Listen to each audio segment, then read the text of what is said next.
ये एक कंट्रोवर्शियल किस्म की फाइंडिंग और रिपोर्ट है। 13 साल का तो उसके ऊपर रेडियोलॉजिस्ट शदीद उस पर उनको गुस्सा आया और वहाँ पे एक तलखी पैदा हुई। उनका कहना था कि ये तो हम इस रिपोर्ट पर साइन ही नहीं करेंगे।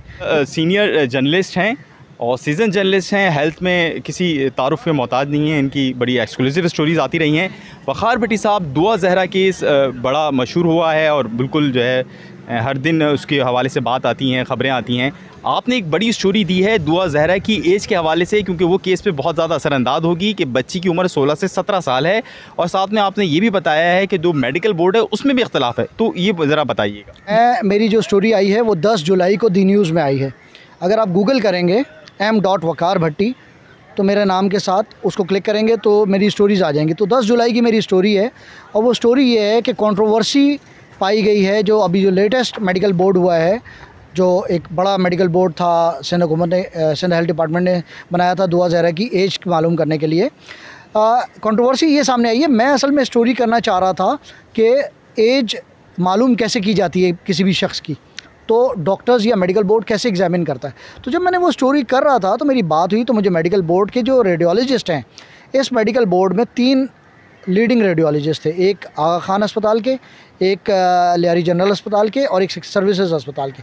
तो तीनों रेडियोलॉजिस्ट जो हैं, मेरी जब उनसे बात हुई तो उन्होंने मुझे कहा पहले आप मेडिकल बोर्ड की रिपोर्ट तो पढ़ें ज़रा।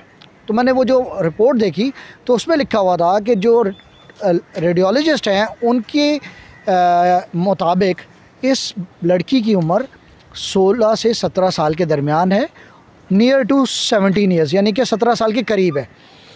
फिर जब मैंने इनसे बात की तो इन्होंने कहा देखें, एज मालूम करने के गोल्ड स्टैंडर्ड है कार्बन डेटिंग। जैसे कोई मम्मी दरियाफ़्त होती है मिस्र में, तो ये कैसे पता चलेगा कि ये 2 साल पहले बनी थी या ये 4000 साल पुरानी है। तो एक कार्बन डेटिंग टेस्ट किया जाता है, वो एक्यूरेट बताता है कि एज कितनी है। बदकिस्मती से कार्बन डेटिंग टेस्ट हमारे यहाँ मौजूद नहीं है। तो दूसरा जो गोल्ड स्टैंडर्ड है वो है ब्लड ओसिफिकेशन टेस्ट, यानी कि हड्डियों की डेवलपमेंट का जो टेस्ट है, वो पता चलता है कि इंसान जब पैदा होता है उसके बाद उसकी हड्डियाँ किस तरह डेवलप होती हैं और वो कब तक वो बता देती हैं कि किसी शख्स की उम्र कितनी है। तो जो रेडियोलॉजिस्ट थे उन्होंने जो इसके एग्ज़ामिन किया, हड्डियों का मुआयना किया, एक्सरेज़ किए, उसके बाद और टेस्ट किए, तो उनके मुताबिक इस लड़की की उम्र 16 से 17 साल थी। जो इसमें 2 इन्होंने डेंटल सर्जन शामिल किए थे बोर्ड में।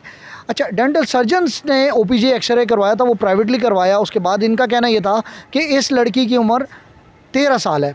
जब उन्होंने 13 साल कहा तो उसके ऊपर रेडियोलॉजिस्ट शदीद उस पर उनको गुस्सा आया और वहाँ पे एक तलखी पैदा हुई। उनका कहना था कि ये तो हम इस रिपोर्ट पर साइन ही नहीं करेंगे क्योंकि ये पॉसिबल ही नहीं है और आप ये जिस तरह की बात कर रहे हैं। तो रेडियोलॉजिस्ट ने अपनी जो असेसमेंट दी वो थी 16 से 17 साल, नियर टू 17। डेंटल सर्जन्स ने कहा कि 13 से 14 साल।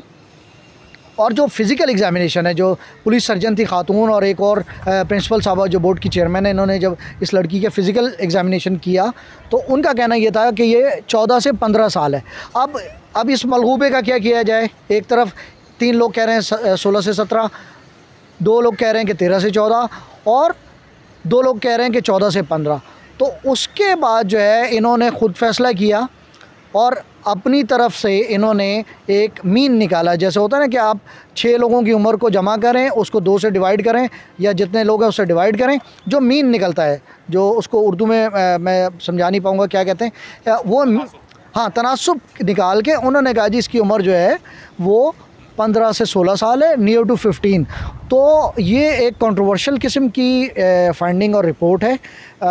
मेडिकल बोर्ड के लोगों का कहना ये है कि फैमिली, ये लड़की और या इसके लॉयर्स, इनको चाहिए कि they should go for a super medical board और उसमें नए लोग होंगे। उनका कहना ये है कि चूँकि सिंध हुकूमत की हिमा पे ये डेंटल सर्जन्स का जो रोल है वो थोड़ा डुबियस लग रहा है इसमें, तो इसमें दूसरे सूबों के एक्सपर्ट्स शामिल किए जा सकते हैं ताकि इसकी एज का क्योंकि देखें ये मामला यहाँ पे ख़त्म नहीं होगा, ये कल किसी और मामले में भी आएगा। तो कंट्रोवर्सी पैदा होने से बेहतर है कि किसी भी, अगर आप साइंटिफिक बुनियादों पे कोई काम कर रहे हैं तो उसको साइंटिफिक होना चाहिए, ना ये कि आप किसी दबाव में आकर वो काम करें। जी, थैंक यू।